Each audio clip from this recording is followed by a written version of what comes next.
સુરતના ખજોદમાં ઇજારસરના કચરા કૌભાંડના આરોપનો કેસ કચરા કૌભાંડના આરોપ બાદ તપાસ સમિતિની રચના કરી દેવાઈ। કચરા કૌભાંડના આરોપમાં 5 સભ્યોની ટીમની રચના કરાઈ, જેમાં 3 ડેપ્યુટી કમિશનરનો તપાસ સમિતિમાં સમાવેશ કરાયો છે। તેની સાથોસાથ સિટી ઇજનેર અને એડિશનલ સિટી ઇજનેરનો પણ આ સમિતિમાં સમાવેશ કરાયો છે।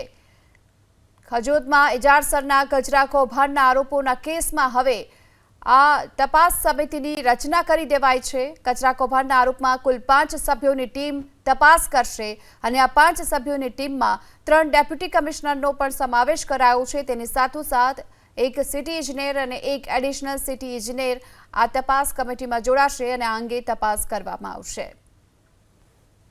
તો ખજોદમાં જે કચરા કૌભાંડ સામે આવ્યું હતું અને આ સમગ્ર કેસમાં હવે તપાસ કમિટીની રચના કરવામાં આવી છે। કુલ 5 સભ્યોની ટીમ છે જે આ સમગ્ર કૌભાંડની તપાસ કરશે। તો આરોપ લાગ્યા હતા કે ઇજારસરના કચરા જે ઠલવાઈ રહ્યો છે ત્યાં મોટું કૌભાંડ આચરવામાં આવી રહ્યું છે અને તેને લઈ તપાસની માંગ કરવામાં આવી હતી। આખરે સુરત મહાનગરપાલિકાએ કુલ 5 જેટલા સભ્યોની ટીમની રચના કરી છે। આ તપાસ કમિટીની ટીમ જે તપાસ કરનાર છે